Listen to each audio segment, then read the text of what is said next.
All right, what's going on? Welcome back to Greenwood Film Festival, day 5. Man, it's the last day, man. It's the last day of man. I'm kind of salty a little bit, man. Like it's like we started it and it just went by fast, man. It went by fast, but we are excited to end the day strong.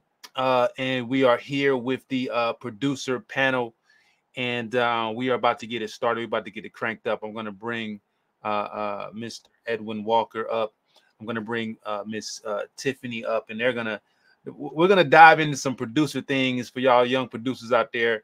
So let's get it started. Let's bring them onto the stage and let's begin this convo.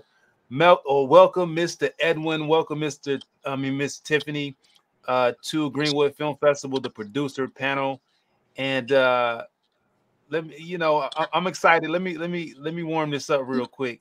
So uh Edwin, we've been cool for a minute. We met each other out here in LA, and then Miss Tiffany, um we how do we connect? You remember? I attended last year's film festival in Greenwood, and I think you got my name from there. Yeah. So we connected at the last year's festival. So hmm so I always like to let people introduce themselves. Edwin, he's been on many things, producing shows from Netflix to CNN, to BET, and Miss Tiffany just doing so much work in the producing space.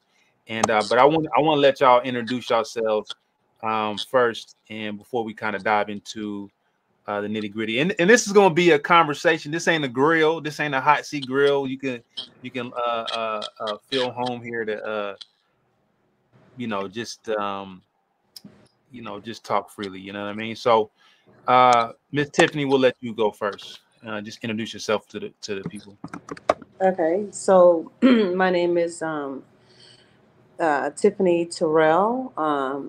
That's my middle name, and that's what I go by. But my legal name, full name, is Tiffany Terrell Brown Rideau, which is a mouthful. I uh, started in the media business over 15 years ago. Started as an executive on the business side of it. Ended up creating and also did makeup part time because I'm also a licensed cosmetologist.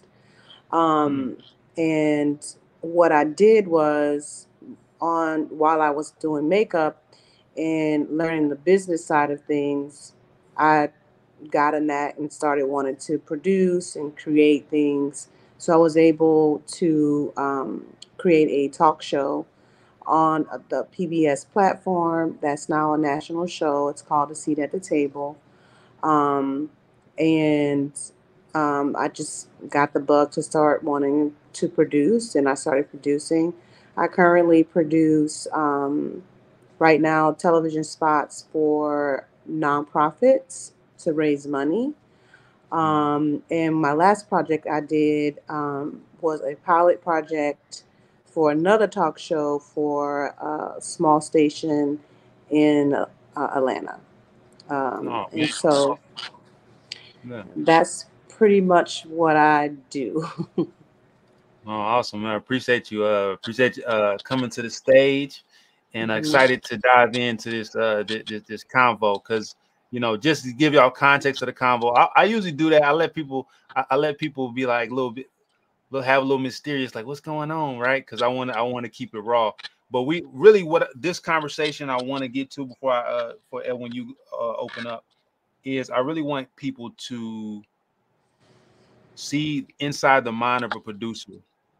So I'm going to use this case study, and we're going to kind of work through it so people can see how producers think. Because I think oftentimes when it comes to producing, even in the black space, there's kind of like, not a lot of knowledge to actually understand how the brain is moving. So, but yeah, go, Edwin, if you could just introduce yourself to the people. Yes. Sorry for my camera being off. I literally have been traveling and I just got a sinus infection, but I wasn't gonna miss this No worries. opportunity because I love what Greenwood Film Festival is about. And I've been producing for over 15 years. Started when I moved to LA young. I saw it as a necessity. It wasn't a lot of black people behind the scenes calling the shots. Producers do have a lot of power, and I wanted to have more. I wanted to have more power and more creative autonomy. So I started producing from for Netflix, for BET, independent short films, and so far it's been a roller coaster ride. But I love creating and working with innovative, fresh new voices. And currently, right now, we're developing some projects, but we have Cage Birds that actually premiered at Greenwood Film Festival a few years ago. That's currently screening on Amazon that I produce. Man, congratulations, man, for all the work for both of y'all. Congratulations to both of y'all endeavors. And so, um, just to warm it up before I kind of get into the case study, is tell me if you got, let's say you got 30 seconds. No, let me give you a minute. You got a minute to sit down with a young budding producer, and they passing, and y'all in the elevator, right? And it's like, yo, this is the new up and coming producer. They got grit, they're understanding what the culture needs. What are you telling them in that 1 minute? And let me give you context. And they're because with Greenwood Film Festival, we are geared to the independent, meaning that we want to get to the point where we can, like you said, Edwin, like y'all took Cage Birds, you raise the funds, you put it through those channels, but we want to teach, because it was Greenwood, and it was entrepreneurship, and it was ownership. So uh we want to lean towards ownership of the content, maintaining as much rights as possible, coming from that context space. But you got a minute to talk to them and put them on something, give them some jewels, some Hmm. gems to carry in their pocket, to be able to tackle with all the forces that they got to tackle. What are you saying to them? One, protect your intellectual properties. Hmm. That is key. Um, and one way you could do it, if you don't have the funds to get an attorney, and someone taught me this, was to make sure somehow you mail it to yourself and you don't Mm, open it, Hmm. right? mm, You don't mhm, open it because people will take your ideas. mm, Um, you know, I would also say, if you brand new, be a sponge. Go mm, and you don't tell everybody, don't tell them everything. mm, Um, but when you do have the funds, you make sure you get an attorney, mm, and you need to protect yourself. And now, if mm, you want to have partners, that's great. Hmm. But make sure people sign an NDA. That's important. mm. Yeah, Good. I echo that too, Tiffany. I think I'm always on the side of, I tell a lot of new, especially black producers and creatives in general, do something that's fresh and innovative. Disrupt. Mhm. You know, Mhm. we're walking in a new generation. When I first started, we couldn't pick up our phones and do nothing content to tell our stories. We had to figure out a way to rent a Sony DSLR to do a short film or to do any type of interview. So Yeah. now these young kids, they have so much power. And even if someone else is not young and coming into the space as a producer, disrupt, do something that hasn't been done, or Mhm. tell a story that hasn't been told before. Issa Mm, has already done the awkward black girl, 50, and all these violent, drug cartel stories are, they've been done. Do something new, come and don't be afraid to agitate and to disrupt systems that they're waiting on you to agitate and disrupt it. good job. Good. Both great answers from both of y'all, man. That's good, man. So what one of the things that I tell filmmakers as well, and what I'm learning, it's like kind of as you learn, you put the information back, is to to do stories that are close to home. Like, oftentimes it's like, man, I want to do this story, this, but it's like, but how does that impact? How does that story connect to you? Because you're gonna be passionate about it, but if it's not really hitting you, for instance, taken from your life experience, especially if you're a screenwriter or you're a director, taking something that's close to home, and because all those stories are unique, and those are the stories that people like and that live on, right? So I had made this case study up yesterday, kind of based off some of my own experiences, growing up. And I'll tell you this, and I want to kind of open the table so we can say, like, how are we going to place this film? What's going to be the audience?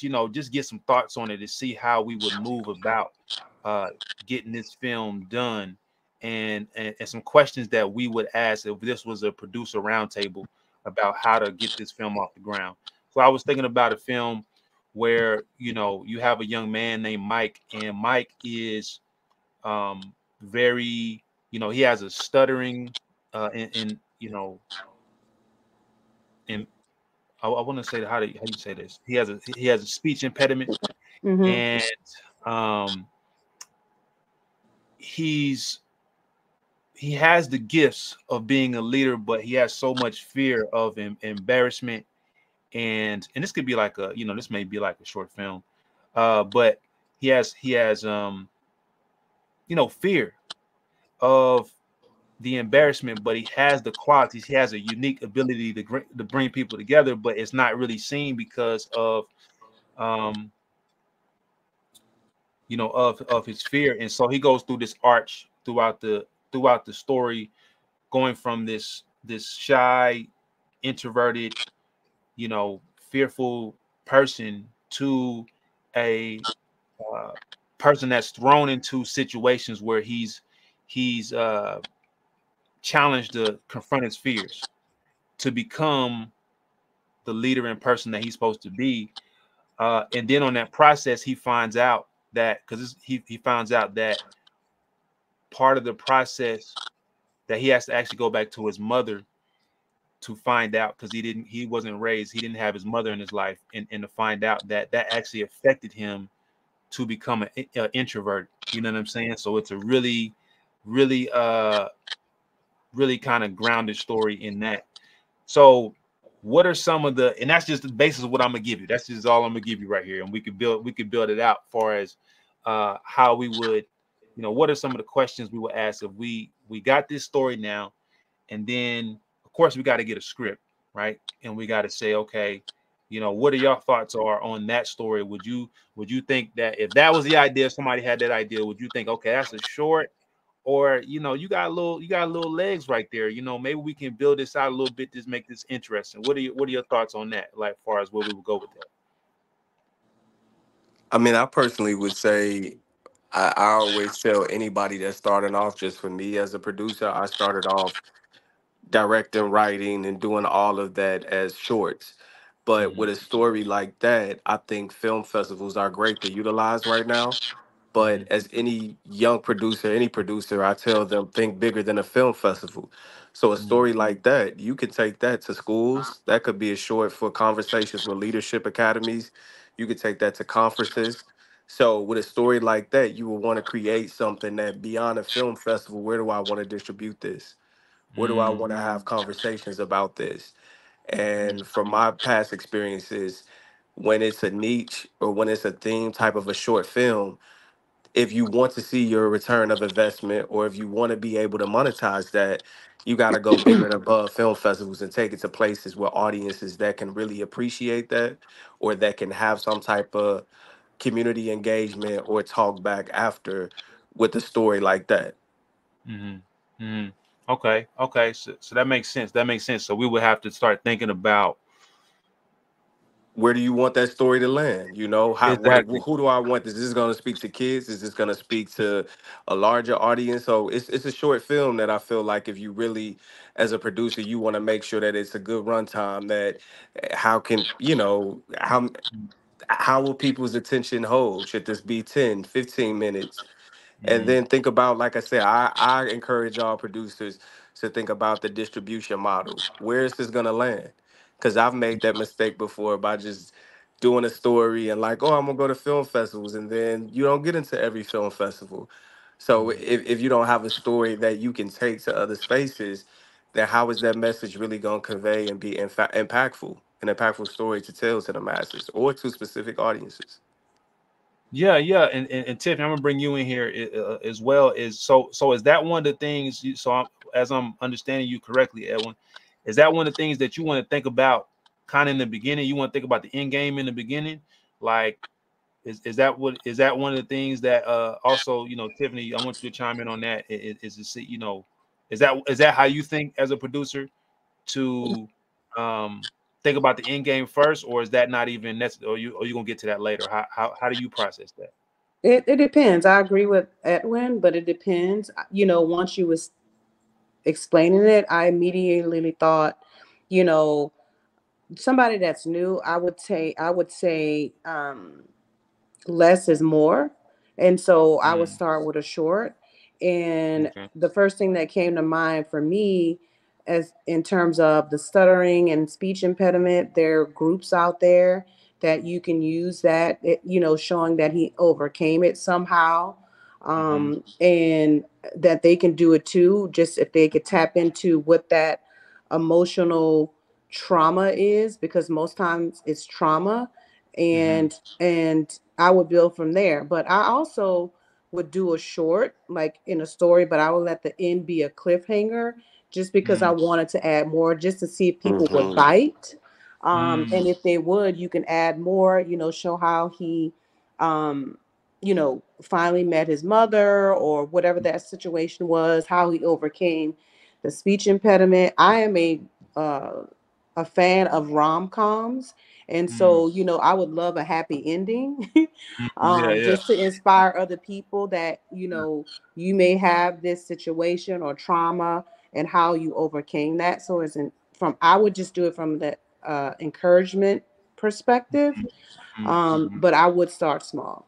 I mean, I no. would have an ending, but I Mm, I, I like to do less is more first, especially starting out, because you got to learn the business.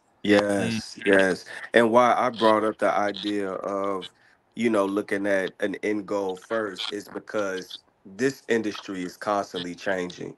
Short Mm-hmm. films used to be your calling card. The way I did a short film, it was able to get me to work with other producers that's like, hey, I could match you on this budget. With Mm-hmm. what we've been experiencing since COVID and the actors and writers strike, is that you Yeah. got to think outside of the box. You Oh have to yeah. also be thinking, well, if I want to make my money back, maybe I can do a little mini tour myself, and maybe I could take it to colleges, and Mm-hmm. mm, take it to education programs. And that way, those college universities, they will be able to pay you to license your film. You could take it to libraries.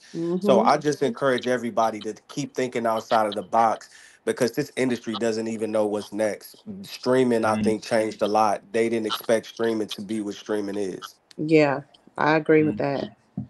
Man, that's no. I'm glad y'all bringing that up, man, because that's something that happened also recently with my with American Nightmare, Black Wall Street American Nightmare, my film. I was able to bring that to HBCUs and also have a discussion about that film, and it's 2 or 3 years removed from producing that film, and still being able to, okay, now we're getting into the colleges. And so I think that oftentimes I think we have to, that's another conversation too, is so you're talking about this young budding producer that needs to think outside the box of traditional means. And now we may have a hurdle right now, though, because you have the perception of everybody's trying to get through that one gate, and y'all know what I mean. So how do we speak to them to say, look, this, because for you may, I think one of the issues too is that they don't see that a lot in, like, for you, Edwin, saying that, for you, Tiffany, saying that, like, that's like, oh, that's cool. But for them, it's like, okay, well, what about, they want to be the big man on Oh in the yeah. city. You I know what already I'm knew what saying? you was I already knew where you were going. You Listen. know, how do you deal with that? To say, look, man, now you could pull up at the community center and screen it. You could screen it at the library, like because I had to, because for real, I had to get out of that too, because I was like, nah, it got to be this theater, it got to be this, and then you see like if you limit yourself to that, you're gonna put yourself in a corner, and you're gonna miss a lot of opportunities because you don't understand that growth is happening in different spaces to push you into the bigger spaces. And it's not you just trying to force yourself into bigger spaces. You know what I'm saying? So Hmm. how do we break down that mindset to tell them and pitch to them like, nah, man, look, this you need to think like this. Cause and I talk about in my history class, I did a class on black film history where Hmm. when Oscar would show and when it was a time in the early 1900s, they had over 200 plus, places where they would do a tour, but it wouldn't necessarily be a theater, but it was a Yeah, stop where they were like, yo, we'll host you and we'll put yeah, some seats together and we'll screen your film. And it was like they could do that tour, take their film around, make their money plus more, and it was just a beautiful situation. Versus now, it's like, nah, we got to yeah. either do this or that. You know what I'm Yeah. saying? Can I tag and jump in on that? Because you brought up Yeah. the film Godfather, Oscar Micheaux. So I use the moniker as a filmmaker, E. Micheaux. So I've done a few short documentaries that's circulating, which people now are like, what is this? E. Micheaux, what is this? And a lot of people connect that it's Oscar Micheaux. But why I do that is because I stand on his shoulders. And what I'm trying to build is a Micheaux Film Society. Well, what that Mm, man did years ago was we built amongst each other. So I tell all producers build community. And the way you build community is that everybody's not going to get your stories. So for me, I look mm, at it like I love stories that is showing the black male POV. It's mm, not always about what's wrong with that person. It's like what happened to them.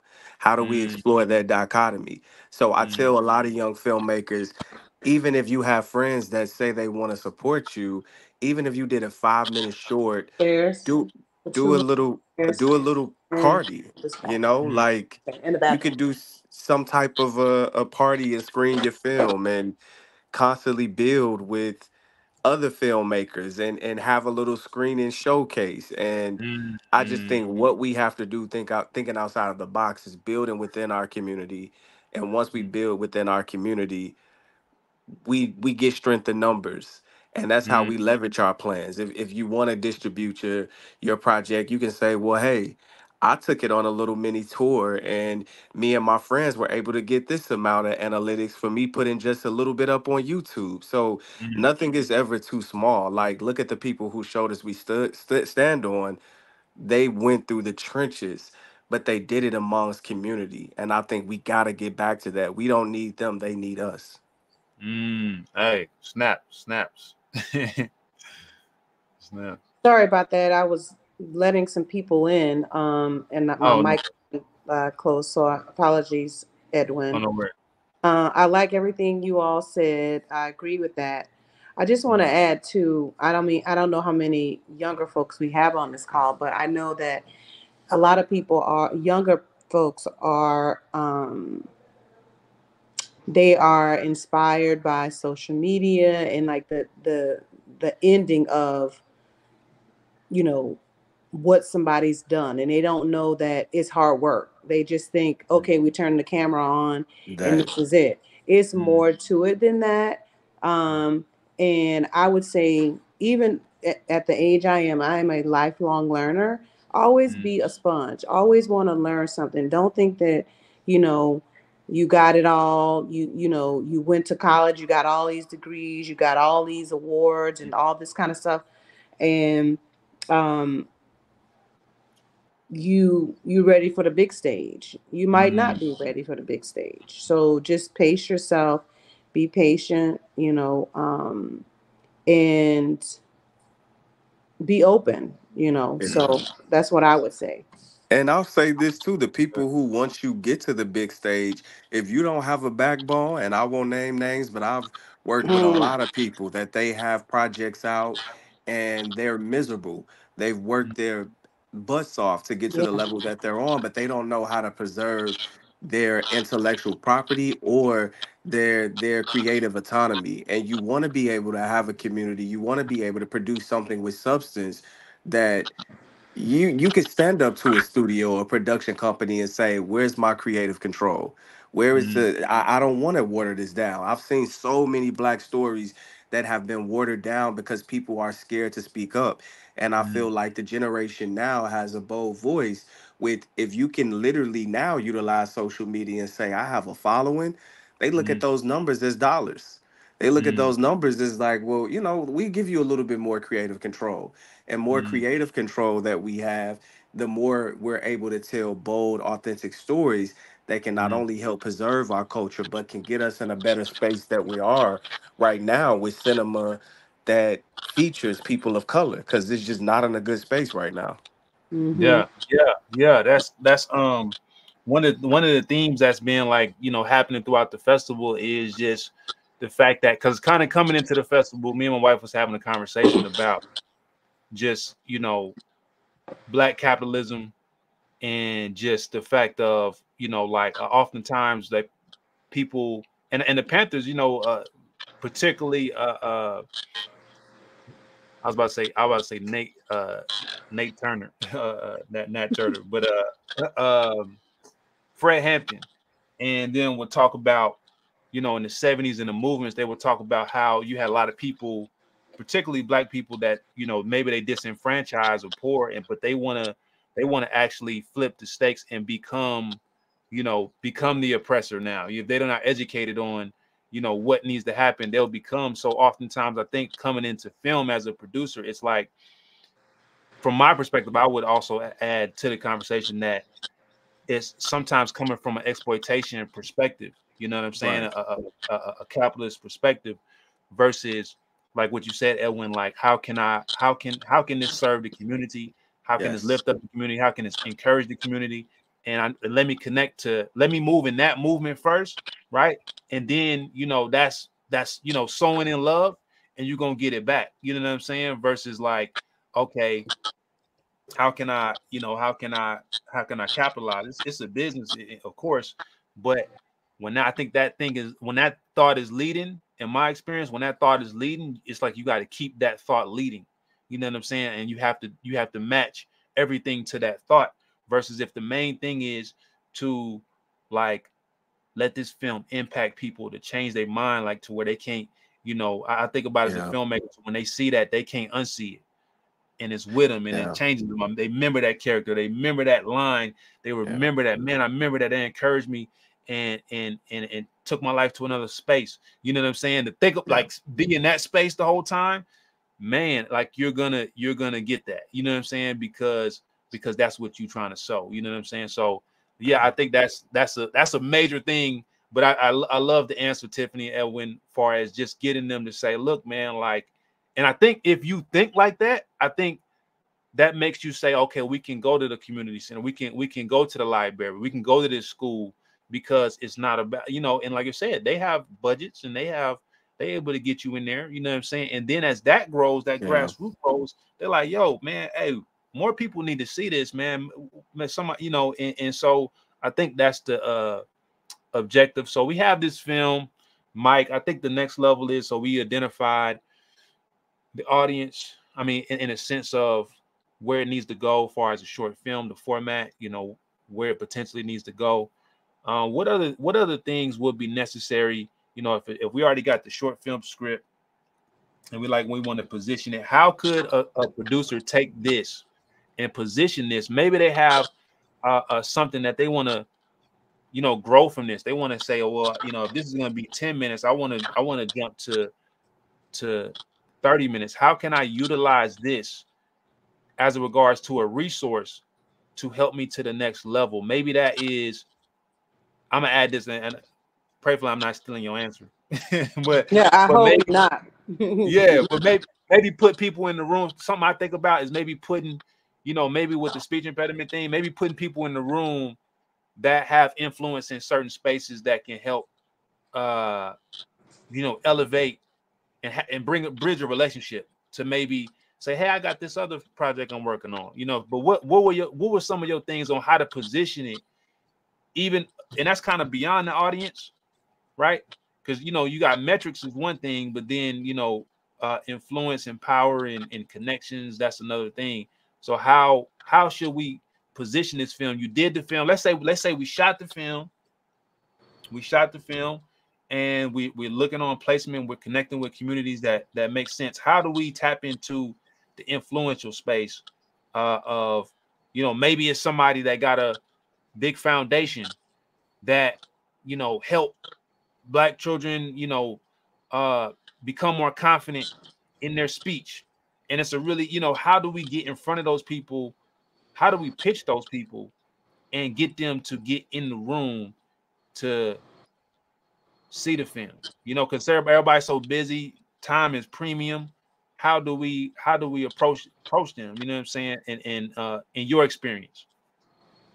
Well, one, you need to make sure you know what your budget is. That's number one. You can't Mm-hmm. approach somebody and you don't know what you need to know what you paid for, um, and if you want to do more. Mm-hmm. And um, I would go after organizations that offer help for young adults or children that have speech impediments, Mm-hmm. and just kind of cold call them. But you got to know what the budget is. You got to know what your next steps are in terms of like what else you want to do to Mm-hmm. bring them on as a partner or have them provide funding to take it to the Mm-hmm. next level. So you gotta know your content. You gotta know Not your only metrics. knowing your content, I've learned the hard way of not having a marketing budget. So even when you make a budget, have a good line producer to say, how am I going to market this once it's done? There's Mm, ads on Facebook. Because remember, on Facebook, you can type in hashtag special education over kids who've overcome. You could type in organizations. You can literally get all of those algorithms, but you mm, have to kind of pay for that. So to pay for those sponsored ads, marketing is such a tool that we're not taught as filmmakers. You think they would give that to us, but I think that's a way to kind of alleviate certain studios and people in power to dangle that over you. But I mm, encourage everybody, build your own community. And when you mm, have your community, build a shared economy of in every group, even you look at friend groups, it's that one person that's always going keep the text, the group chat going. It's that one person that's always going to tell everybody where to come. That's your marketer. Figure out mm, who's that shared in the shared economy that can keep marketing your work, even if it's mm, just a trailer. Hey guys, love my friend's work. So think about your community and your friend group, your family group as how am I marketing? How am I letting people know my work? And that mm. also helps get your film's legs so that it can go the distance and be able to, get in front of different audiences.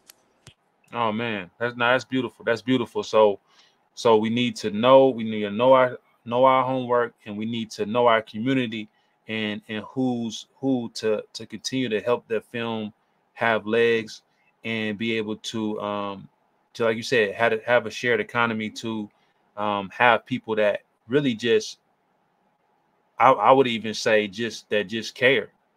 You know what I'm saying? Yeah, You know what I'm saying? Like, they just care. It just really be able to, because I'm learning that too, man. Just continually as a filmmaker, I think you come out the gate and you just feel like everybody is going to listen or care, or et right. cetera, et cetera.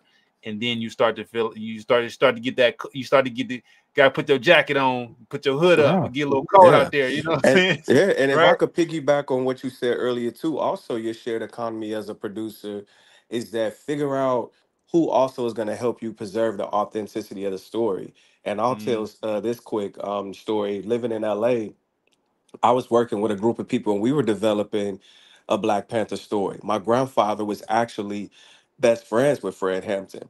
And the mm, guy who came on and did Judas and the Black Messiah, there's a production company in LA that they get all of the Black stories.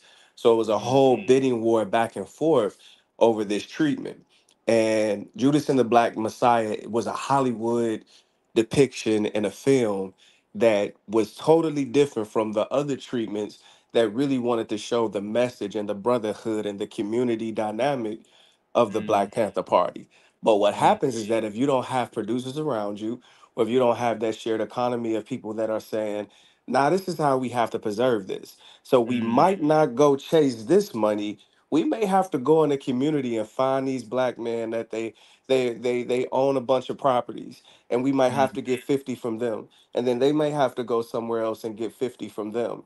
And then like mm, we have to build against the studio system because you're gonna lose preserving what you want to do. So right mm, now I'm developing a project about the Negro Baseball League. And it's a mm, group of filmmakers and producers, and we see that there are certain production companies in Hollywood that they want to tell a glossy, oh, these are just black guys that were playing baseball, not showing mm, that they weren't getting paid, the treatment that they were getting, like just mm, not showing what Satchel Page had to endure. So you want to mm, have people who actually, as the young kids say, stand on business and will protect not only mm, your intellectual property, but will protect your word to say, nah, we can't go out like that. Because then what will happen if you produce something and you get a deal, you get this deal, you get to this level, and then if it doesn't do good, the laugh is on you. And then they won't give you funds or means or resources to do something else. So you really mm. got to have a community and a team of people that is going to make you have an authentic story that's going to fight to make sure that people are going to see that authenticity and see the impact on a story that you're putting out to the audience and to the world. Man, nah, that's because that makes me think about going back to the first point is making sure that it's close to home. You know, like that story you telling about that, and because for you wanting to protect something and preserve something means it got to have some meaning to you. You know what I'm saying? It got to have some meaning to you that you'll fight for it. And so when you talk, like you said, when you have those conversations with other people, you're saying like, look, just having those real conversations. Because I know, like, oftentimes in when it comes to filmmaking, it's like everybody go for the business. It's like business, business, business versus like when I'm learning as I'm getting older in this business is to number one, slow down, right? Slow down in a sense of like don't be so overly anxious to get into business with somebody. You know, Mm-hmm. what it's an ancient proverb that say he who uh uh he who hates shaking his hand in a pledge is safe. You know what I'm saying? Like people that's so willing to get in the deal, you know what I mean? They ain't really looking behind what's going on. So I think that the first thing to the young generation is like to say, hey, let's go get a bite to eat. Let's talk shop. Let's talk it up about it. You know what I'm saying? Let me Hmm. see how you really think about this, so I won't miss anything by being too anxious to dive into something. And then, like you said, I'm thinking they care about it, and then and when you thinking they care about it, and you get to that, you get to them other meetings, And then and it's kind of like, yep. have y'all seen the other black girl? Oh, of course. Yeah, that's all it Yeah, was. You just a yeah, representative. You see what I'm yeah. saying? Like you're running to that situation, like, yeah, I'm with you, you know what I'm saying? And then they hit you with the, you like, oh, hold on, you know what I'm saying? But but that happens at you being able to have those conversations outside of the business to be able to see what is this person about, or is this person aligned to the values and systems that I subscribe to? Do they stand on the same business I stand on, right? Mm-hmm. And to find that out early first, get to that first before you get into the other stuff. And because if you don't, it's gonna cost you a lot. It's gonna cost you a lot. You know what I mean? So that's one of the things that I think about. So man, that's so we got a little so y'all out there, man, y'all got a little bit of the game to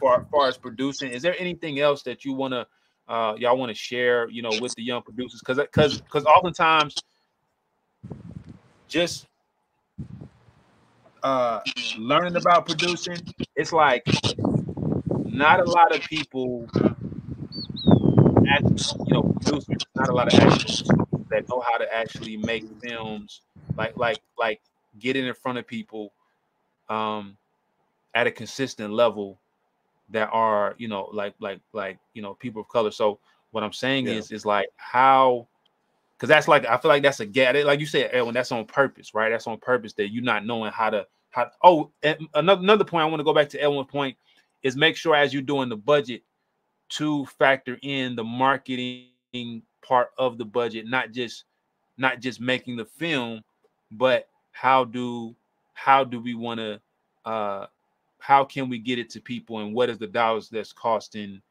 to get it to people? Because I remember this producer was talking, which was very interesting. And I'm not saying this is for like a major, major projects and stuff, but he was talking about how, like, the analytics on getting to a random person that's walking on the street, it may take $1 million to get to him. You know what I'm saying? For him to know about it, a random person that's not in your niche, right? But for somebody that's in your niche to know about it, it may take this amount to get to them, right? So it's just really figuring out Mhm. what that is. But what other advice would you say, far as this producer that's starting out, that's saying, hey, I wanna preserve my rights. I have things that are important to me. Uh, we talked about community. So what's the first step in? Let's go with that.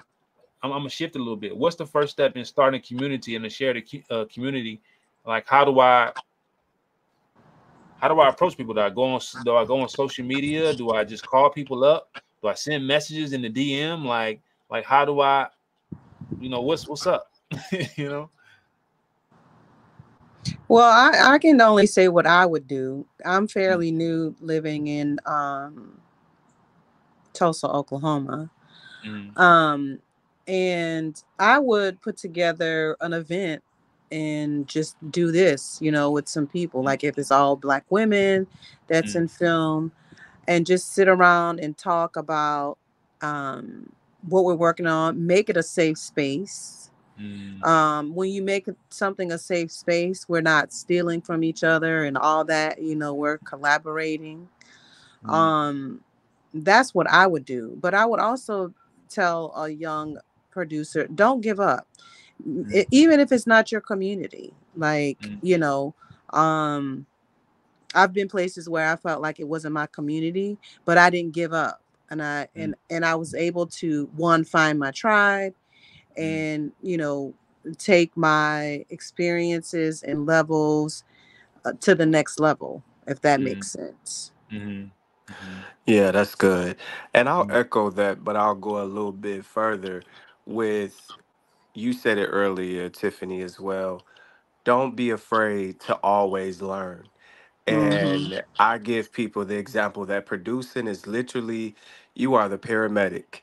You show up mm, to the scene is the actual project, and you have to keep that baby alive to get it to post production, get it out to the world. You just need mm, to get it to the hospital that may be the distributor, and then the Yes. hospital may mm, be able to then fix it up so then it can leave out and go out into the world. So mm, know Yes. your role as a producer, but also know that it's a marathon and not a sprint, and that mm, means that you're going to have to learn, you're going to have to fall, but also don't be afraid to look for new opportunities as a producer. I don't like line producing at all, but I will go and be around line producers and I will help and look at the numbers because it makes me a better producer in the future. I Yes. mm, can literally go and work as a production coordinator, because as a mm, production coordinator is making me be better time efficient, is making me manage things better as a production manager. So look at producing as, let me go into the world of productions and let me learn as much as I can on this craft so that one day I could do what it is that I want to do. And most producers will tell you a successful producing career, it takes 15 to 25 years to achieve, because you're mm, always trying to go and go and go and find that one project that can actually be substantial enough for you to live off of. So mm, just figure out the why. Why do you do this? And I know mm, for me, I love telling impactful Black stories. And also now I've been producing user generated content with Black influencers, and Hmm. they getting deals with brands, and me going to protect them with brands, it still makes me feel like I'm in alignment of what I do as mm, being a producer and creating. So find that passion, don't give up, keep pushing, and always learn. And be a people's person. When you show up, operate in humility, and that makes the greatest producer. mm, Those are mm. I love That's that.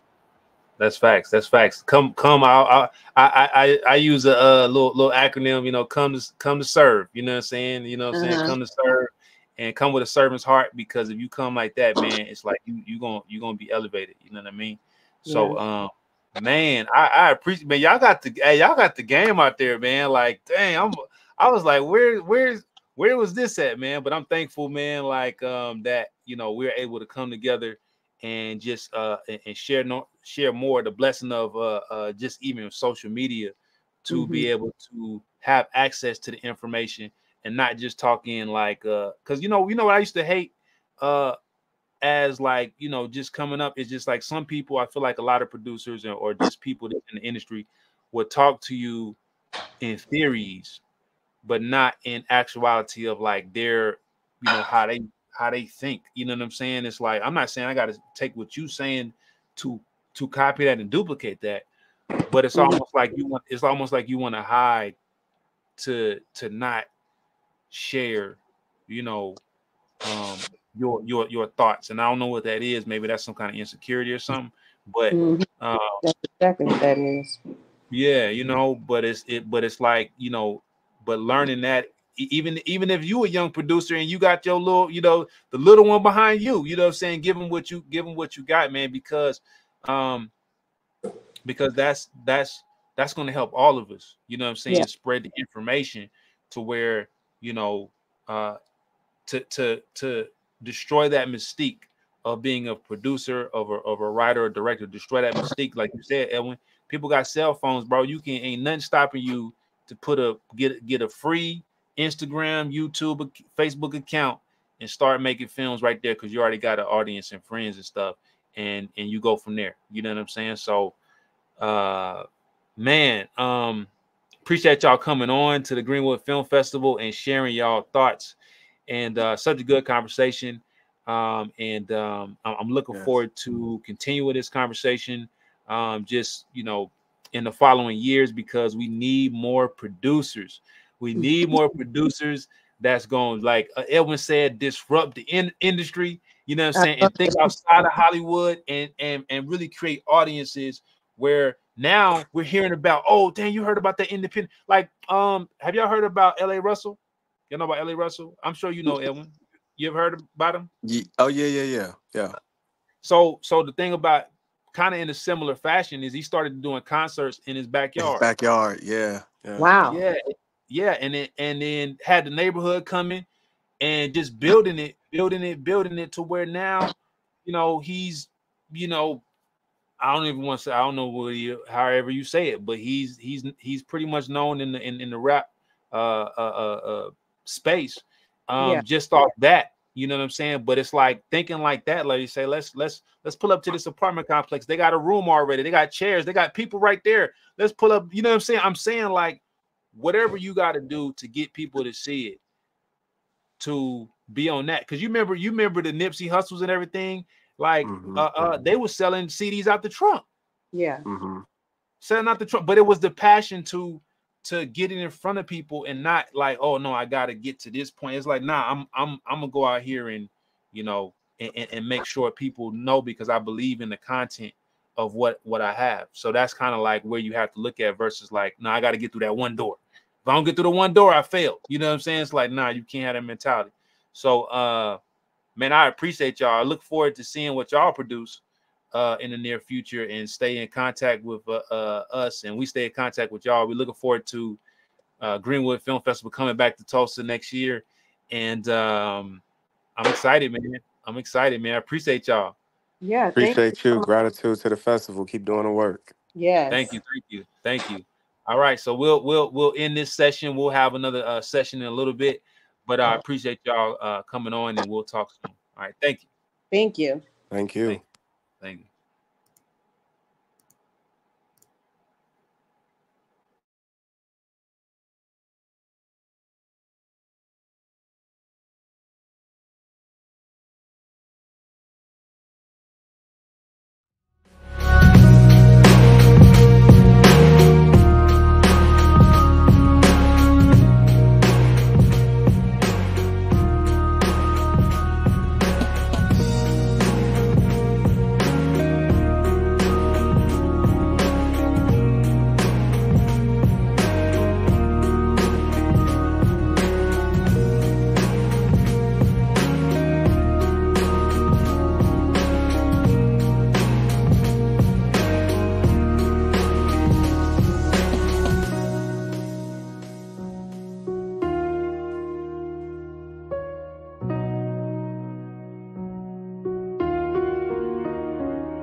All right, all right. We are back, Greenwood Film Festival. We are here for our next panel. This is actually going to be a little bit shorter because we kind of, if you've been watching the other panel, we were actually kind of diving into some of these things about keeping your rights and all those things. But we'll dive a little bit into this, and I can just add pointers that maybe we didn't cover.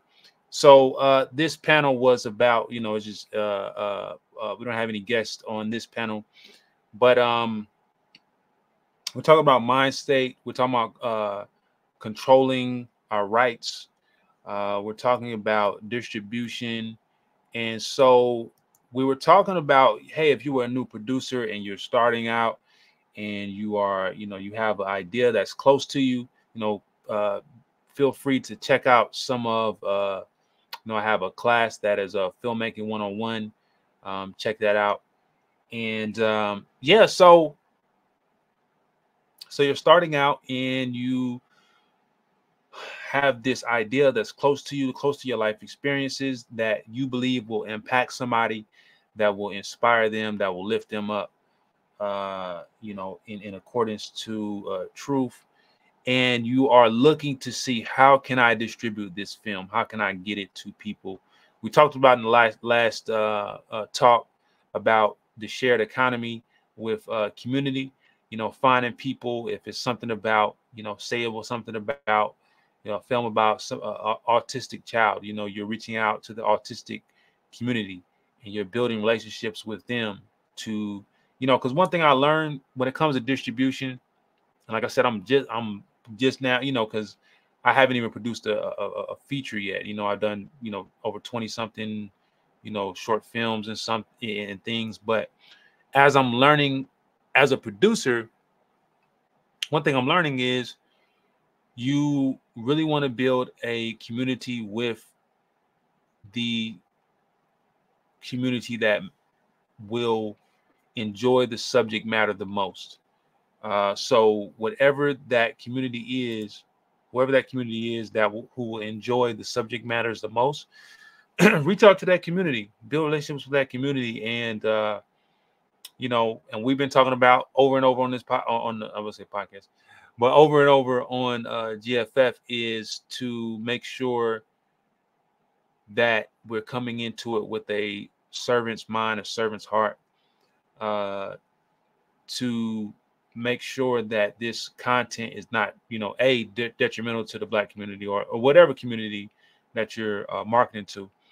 But I think that it starts with mindset. The first thing it starts with when it starts with distribution, is mindset. Because I think when it comes to keeping your rights and, rights and all those things, it, because you have a lot of producers that will create content that they really are not really attached to like that.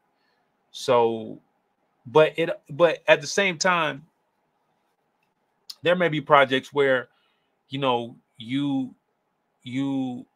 um you shoot the film. Now let's back up. Let's back up. Let's talk about scenarios, right? And you may know this, you may not know this, but because I'm really talking to filmmakers that's really trying to, they've done a lot of short films, or they've done films, they're really trying to, learn more about distribution. So you have a couple scenarios. Oftentimes when it comes to distributors, to distribute your film, it depends on what level you are engaging in this relationship. Meaning that if the film's already finished, the relationship will be different from getting a relationship with a distributor early on and you haven't even made the film. Because on one end, they can dictate a lot of different things if you haven't made the film, but on the other end, they can still dictate a lot of things. Because here's the thing, it really comes down, and Edwin kind of talked about it, it comes down to the marketing. When it comes to distribution, it comes down to the marketing. The channels, I mean, literally, there's so many different outlets, streaming, this and that, where you can put it. But it comes down to, how are people actually going to know about this film and want to see the film? It comes down to the marketing. Now the issue is a lot of times with distributors. I know of one situation particularly, and I you know, we don't always name can't call on here, but I remember when they came out with Nate Parker's Birth of a Nation, and Fox, Fox purchased the film from him, and I'm not sure what, how much creative marketing control he got, but I do know that Fox, I believe, did not do a good job in marketing the film. I think they just posted a trailer and didn't seem they did a lot. I mean, he did his press run. He had a lot of controversy with, what he's going through. But I noticed that Fox didn't really seem to really stand behind the film, even though they purchased the film for so much, which is very odd. And that could be a situation where, too, not to say particularly in this situation, but I know situations that, people could be wanting to go to these big distributors and they may buy the film, but then they can shelf it, or then they don't put their effort into it. Because one of the things I'm learning as a producer is nobody's going to really care about your project more than you, or like you. The closest people that's going to care about it is people who live through whatever the content is. So people that are not connected to it through experience are not necessarily going to really have that same passion that you may have. So you need to first, on your journey to produce a film, connect with people who care about the content similar to you, right? That and that because they're already in that sphere.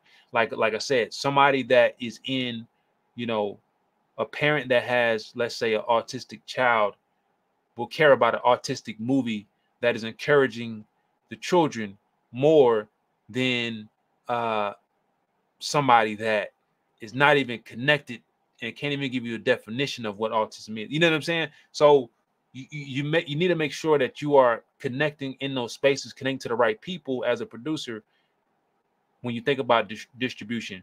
But when we talk about rights, let's talk about rights real quick. So rights is basically, whoever creates the content originally, in the camera and also the writing, has the copyright to the project, not right?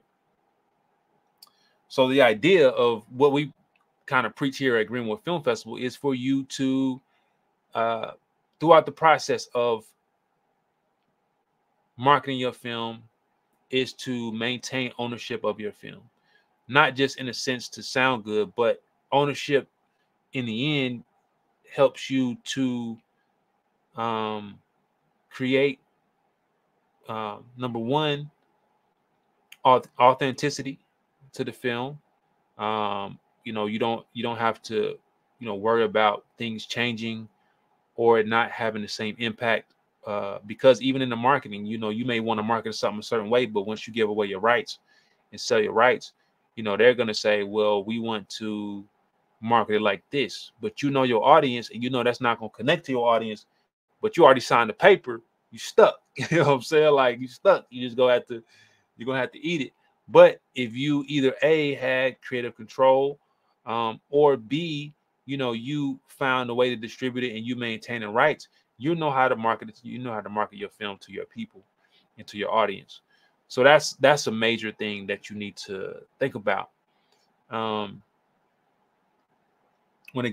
regards to keeping your rights. But it really just depends on what you envision for the film, because not every film is created equal, in a sense of where you want it to land and how it needs to land. But in this society, I'm gonna just say it like that, keep it real with you. In this society, if you really want to make a change and impact, oftentimes those narratives